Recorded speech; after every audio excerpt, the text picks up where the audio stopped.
皆さんごきげんよう、上川薫です。今回取り上げる話題は、中国経済の低迷がまだまだ続きそうだというニュースを取り上げていこうと思います。中国の GDP の中に占める割合が非常に大きい不動産業界。現在この業界が不振にあえいでいます。それは税収面でも地方政府を苦しめています。国の一大産業が不振ともなれば、それに関わる人々は失業したり、給料が未払いになったり、会社の倒産といったものも当然出てきます。そして多くの企業の業績が不振となり、人々の所得も下がれば、購買力も下がり、それによって経済全体の萎縮へと進んでしまいます。このような状態はデフレ経済へと突入するような話で、アメリカにおいてはヘリコプターマネーと呼ばれるような巨額な財政出動により回避するのが一つの正解だとされています。一方で中国は日本のデフレ経済を以前から研究しており、自分たちはそのような間違いは犯さないと豪語していきました。しかし今まさに中国経済は日本型のデフレ経済へと突入しようとしています。そうなれば中国経済は長い間の長期低迷といったものを強いられるでしょう。というわけで今回ご紹介する関連ニュースはこちらです。まずは不動産業界。まだまだ底は見えていないようです。中国の国有地売却収入1から5月は前年比 14% 減、落ち込み加速。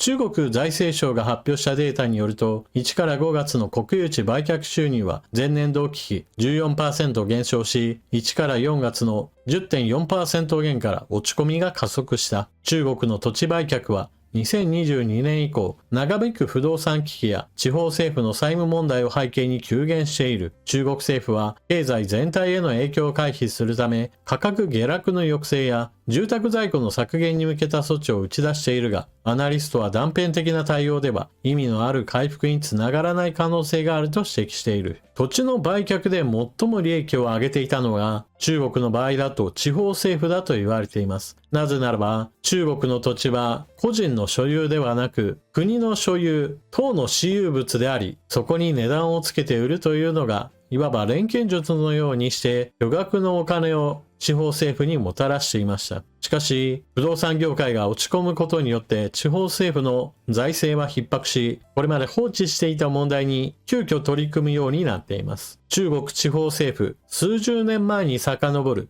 未納税の支払いを企業に要求。中国の地方政府は1990年代まで遡る税金の支払いを複数の企業に求めており、まだら模様の景気回復が続き、住宅不況が長期化する中で、地方政府の資金調達の必要性を浮き彫りにした複数の上場企業がここ数ヶ月間に証券取引所への届け出で多額の未納税を支払うよう当局から要求されていると明らかにし、これが業績に影響を与える可能性があると投資家に警告した。中国の食品乳製品メーカー繊維食品飲料は先週、酒造部門が1994年から約15年間にわたり開示を怠っていた収入に対し約18億4000万円の支払いを命じられたと発表。同じようにしてこれまで地方政府が見向きもしなかったような話について改めて掘り下げて税金を止める発表が相次いでいるという。中国の地方政府は歳入増加を求めるかつてない圧力に直面。成長鈍化が税収の重しになっているほか、不動産市場の縮小で土地売却収入が減少しているためだ。すでに重い債務負担を抱えることからさらなる借り入れには限界があり、中央政府が支出拡大と資金提供を余儀なくされている。そして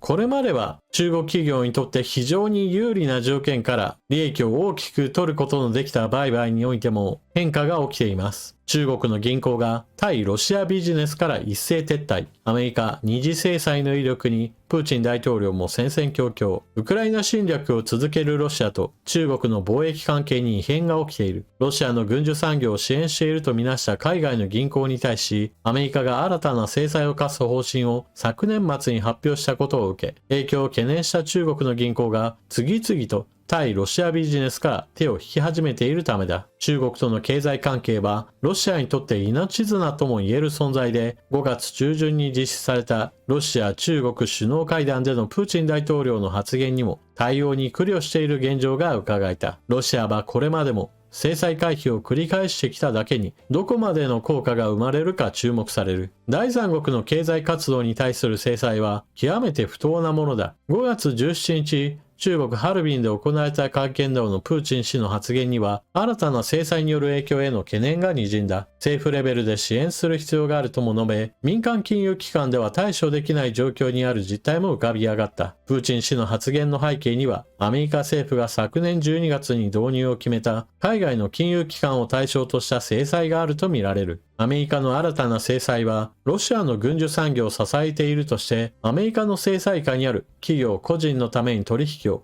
実施、促進した金融機関、特定品目の販売供給など、ロシアの軍需産業基盤に関わる重要な取引を実施促進したと判断される金融機関への制裁を科すという内容だ。アメリカの報道によれば、金融機関は取引相手が制裁を受けているかを認識していなくても、制裁の対象になるという。アメリカが関わらない取引を制裁する二次制裁と呼ばれるもので、ロシアのウクライナ侵略に絡み、このような制裁をアメリカが導入するのは初めてという。これに中国の銀行は反応した。ロシア紙ベドモスチによれば、中国浙江省の銀行が昨年末、中国から工業機械の部品を輸入するロシア企業に対し、一部の物資を対象にした決済業務を停止したと通告した。数週間後には、商品通貨の種類に関わらず、すべての取引を停止すると伝えてきたという、ロシア企業が開設していた外貨建ての口座を凍結した銀行もあった。なぜ中国の金融機関は、今回の制裁に敏感に反応したのか。三菱 UFJ 系の主任研究員は、中国の銀行にとり、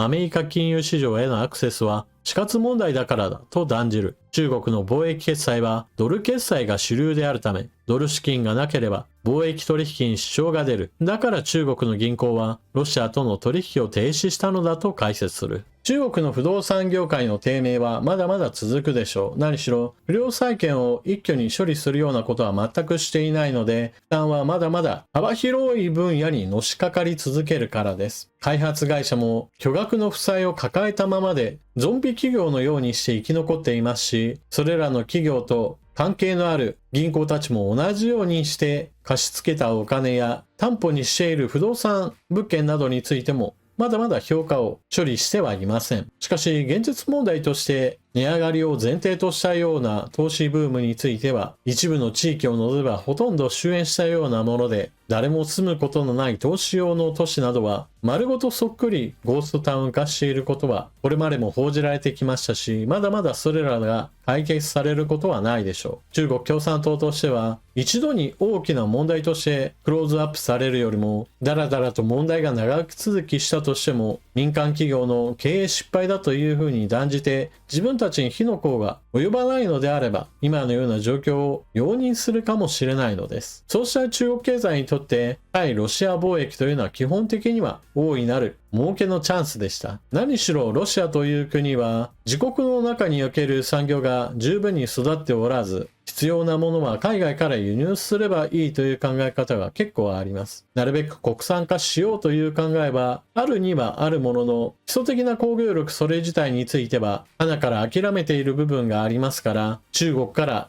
ロシアへと輸出する物品、そして総額についても拡大の一途なのです。ロシア側としては、中国企業や中国経済の進出といったものを受け入れるような気持ちさえあれば、そのような中国経済に組み込まれることそれ自体はあまり気にしていないのかもしれません。しかし、ロシアによるウクライナ侵略は、そうした中国企業の進出でさえもブレーキをかけようとしています。中国企業にとっては、ロシア市場というのは草刈り場のようなものでどんどんと刈り取っていくといったことができるような状況なわけですが、しかしだからといってアメリカの経済とロシア経済への進出といったものを天秤にかけた場合においては、アメリカとの貿易関係を重視した方が基本的には利益は大きいのです。これは政治的な問題ではなく経済的な問題で、どっちの方が利益が大きいかによります。またロシアの通貨ルーブルについてもアメリカの制裁の影響により実質的な交換レートは下がっているとされています。文字通り価値がどんどんと失われていくわけですから、ルーブル決済は中国企業にとってもリスクの塊であり、そのようなリスクはわざわざ犯す理由はないのです。この後ロシア側としては中国企業との直接取引ではなく、中国からまた別の国を間に挟むような形で貿易を続けようとするでしょう。制裁を回避するためにはそのようなことが繰り返されるものです。ただし、そのような形での取引というのは必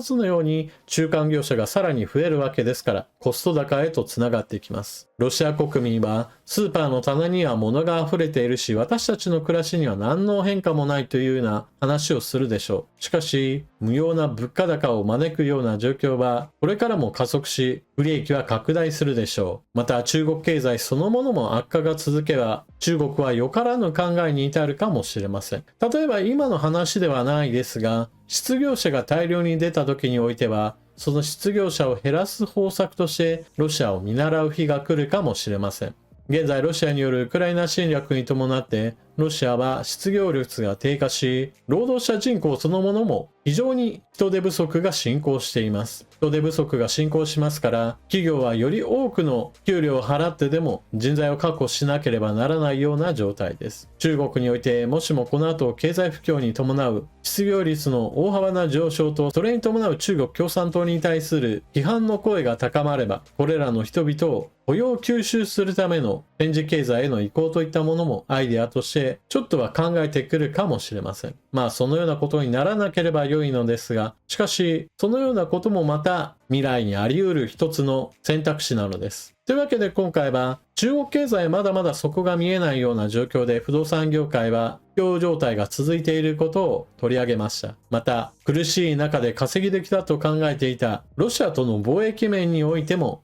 アメリカからの制裁により中国企業や中国の銀行が手を引き始めています。経済的な話においても国際情勢といったものも大きく関わってくるので、このあたりより広い視野でその変化に気づくとニュースを面白く見ることができると思います。それでは今回の動画はここまで。最後までご視聴いただきありがとうございました。チャンネル登録していない方はぜひともチャンネル登録してまた動画を見に来てください。それでは次の動画でまたお目にかかりましょう。またね。